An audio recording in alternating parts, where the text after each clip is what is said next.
Greetings and welcome to The End last week, this week, and next week, the podcast companion to The End, the weekly newsletter that shines a light back on audio fiction shows after they've reached the finale of a season or the conclusion of the series. I am your host and the curator of The End, Evo Terra. Let's get into it, shall we? Last week. The most recent issue of The End, the 41st, highlighted 6 shows in the season finales and finish series section, and 3 of them wrapped within the last week. Eternal Strife, a dramatized comedy from Bruce Windwood, posted the final episode of the series on June 11th. You can listen to all 22 episodes of the 4 seasons in about 11 hours. Listen to the end of this episode to hear the trailer. Riordan's Desk, a narrated mystery from Mark Coggins, posted the final episode of the 5th season, which is his novel, The Immortal Game, on my birthday, June 10th. It'll take you about 7.5 hours to listen to the 30 episodes of this season, or just over 45 hours to listen to all 5 seasons. Of note, Riordan's Desk is included in the top 30 crime fiction podcasts. I'll have a link to that in the episode details, and his next season starts this week. A sample of the first episode is included at the end of this episode. Expectant, a dramatized fiction podcast from Pippa Johnstone, wrapped all 6 episodes on June 8th. This one's a quick listen, just over an hour and a half to listen to the complete story. And shockingly, the trailer for Expectant will play at the end of this episode. This week. With every issue, I make 2 recommendations for great audio fiction I personally love. As with all things in life, your mileage may vary. Up first is Unkillable, a narrated horror thriller from Patrick E. McLean. This one's a blast from my past, as it was first published as a podcast on Podiobooks.com, a service I ran from 2005 to 2015. Patrick is one of my favorite storytellers, and Unkillable is no exception. Here's a snippet from the first part of the first episode, recorded all the way back in 2010. You know those stories you always hear about other people? The people who are in the right place at the right time? That toothless goob who wins the lottery, that fat lady with the puffy arms that your mom knew from work who went to Vegas and actually won on that slot machine with a really big handle? Yeah, this isn't one of those stories. This is more of a wrong place, right time kind of story. And what does it matter what happened before the story starts? What do you care? It's not like it was a good story, because if it was, I would be telling you about that part. I was a drone, a goon, a stooge. I was a guy who had to wear a tie and a short-sleeved shirt to work. My performance was judged based on criteria and guidelines that lived in a 3-ring binder. I was tested on the materials in said binder. My knowledge of Byzantine procedures and guidelines was more important to my host company than my actual performance. And I say host company because as a result of having a meaningless mission statement droned into my head, or just out of spite, you can take your pick, I was nothing more than a parasite. That is, until a consultant, one of the other lampreys clamped onto the money-rich underbelly of a slowly dying electronics retailer, realized that he could secure his position by firing useless stooges like me. It was not in keeping with core value number 3, teamwork.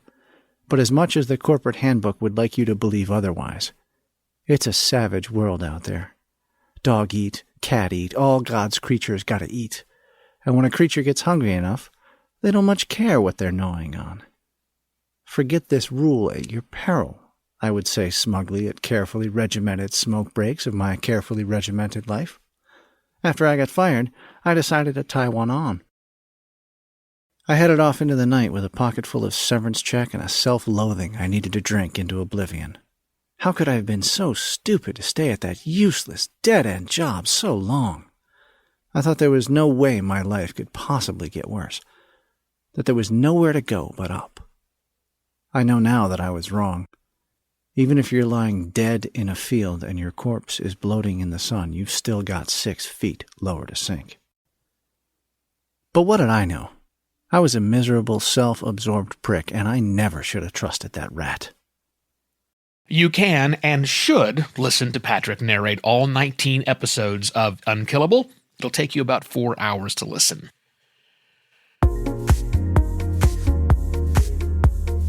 My next recommendation is Video Palace, a dramatized horror show from Shudder. Yes, that Shudder.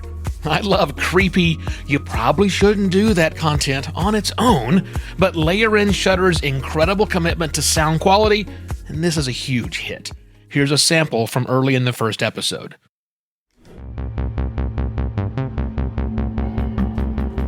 This all began when my girlfriend Tamara said I was talking in my sleep. It was a recent thing, and I was keeping her awake every night. Wasn't sure if I believed her, so I downloaded an app that tracks your snoring. It records whenever you make any noise during the night, and it backs it up to the cloud in your computer if you want. I thought I'd show her she was just dreaming, but the app picked up something.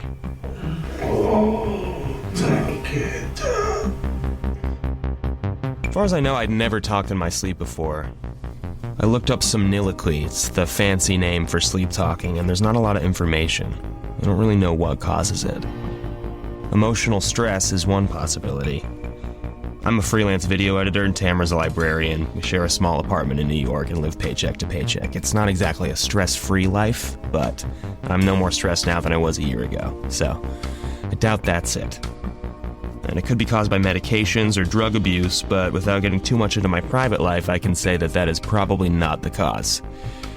And it could also be a verbalized reaction to dreams. I almost never remember mine. Maybe that's why this one interests me so much.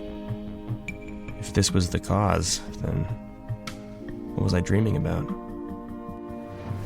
Wait, yes. What are you saying? I have no idea. What is that? It sounds like a foreign language. Yeah. Have you been watching any obscure Italian horror movies lately? Obviously. Yeah. Like every night this week. Why do I even ask you? I don't know. I wasn't kidding. I watch a lot of strange movies. The more I thought about it, the more a particular one came to mind. I'd gotten an unmarked white videotape the week before, and I watched a few minutes, and it was like some kind of experimental video from the 70s, like Guy Sherwin on crack or something. All static and noise and barely discernible moving shapes.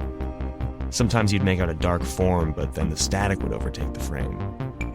And I haven't thought about it since, but... Video Palace is a complete story. Give yourself just over 3.5 hours to listen to all 10 episodes. Next week. The latest issue of The End has 2 entries in the new season's coming soon section, and one of those restarts occurs next week. Hex Noir, a dramatized horror thriller from Hilmer Lofson, which you might remember from its appearance last week in the Last Week segment of this show, will start its 3rd season on June 21st. Catch up with the 18 episodes of the first 2 seasons in a little over 7 hours. And if you wait just a moment, you'll hear a sample of that first episode of the 2nd season. And that's all for this episode of The End last week, this week, and next week. For these and the other audio fiction shows featured, highlighted, and coming soon that were included in the 41st issue of The End, including links to listen to the shows mentioned in this episode, please visit theend.fyi. I'm Evo Terra. Thanks for listening.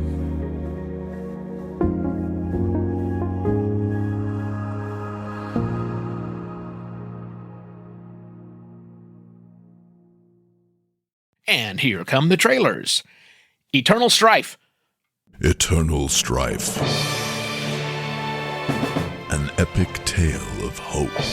I tell you, Death, meeting you has really turned my life around. Oh, well, thank you, Neil. Family. Dad thinks you're my gran. I really hope you're not. Of course I'm not, you vandalising little bastard. Love. Go on. Tell me about the pain. Ah, right. And the fear, Neil. What about that flesh-tingling fear? Parallel universes. What's that thing behind you? Oh, nothing.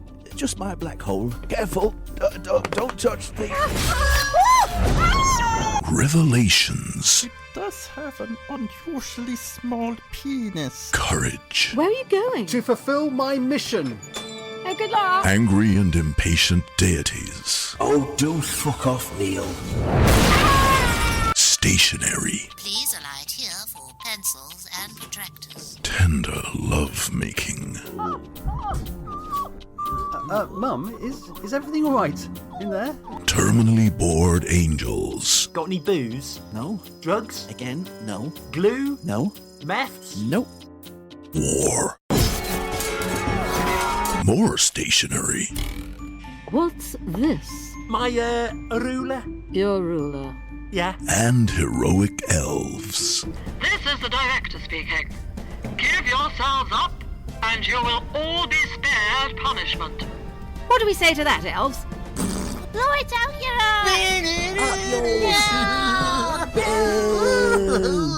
Very well. Captain, bring up the rocket launcher. Rocket launcher? Oh, bugger. Eternal strife. It just never ends. Can I stop doing the voice now? It's giving me hell of a sore throat.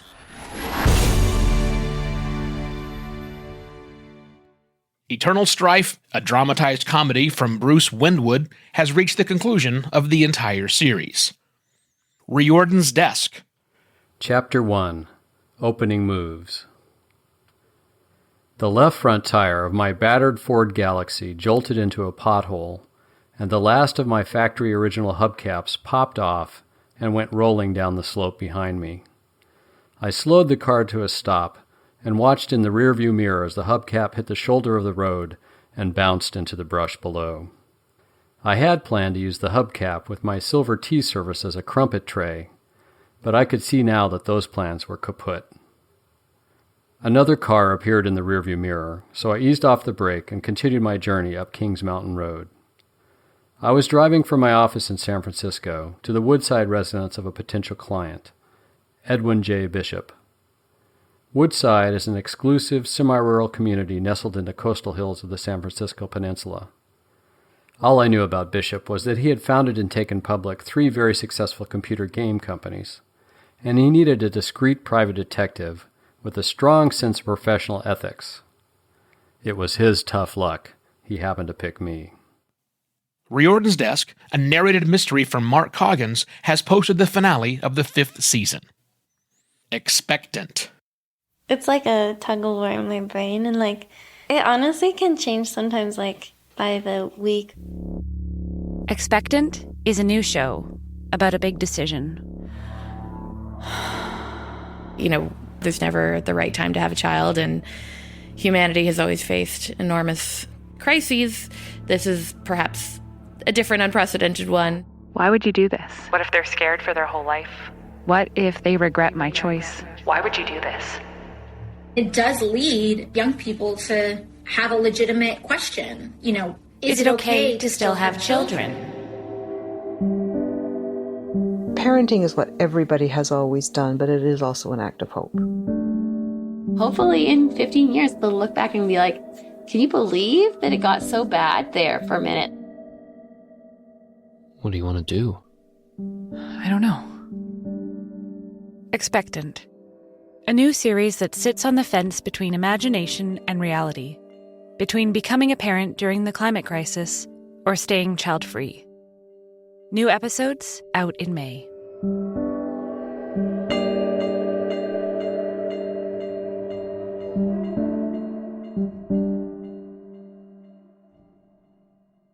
Expectant, a dramatized fiction podcast from Pippa Johnstone, has reached the conclusion of the entire series. Hex Noir. Hex Noir presents Black Moon Cataclysm. Chapter 1. December 1st, 1861. 7:30. It is Sunday, and the denizens of Fellhaven are slowly waking up to go to work. Workers get dressed and drag themselves to their various industrial occupations across the city. The night watch of the Royal Guard relinquish their duties to the day watch, slinking back into the shadows after a difficult night. The city is still drenched and half drowned after the heavy rains of the night, and the skies above threatened to finish what they started. 8:15. The sound of rumble ever so gently rolls through the clouds above. Most Fellhavians don't even notice, and the ones who do understandably assume it to be thunder. A rare, sensitive few have an uneasy feeling wash over them, as if a foul stench permeated the air suddenly. They do not understand why, for how could they? Their senses had been subdued and repressed their entire lives, and they had never encountered something like this before. Hex Noir, a dramatized horror show from Hilmer Loftsson, will soon start its 3rd season. That's it for all the trailers. Once again, I'm Evo Terra for The End. Cheers!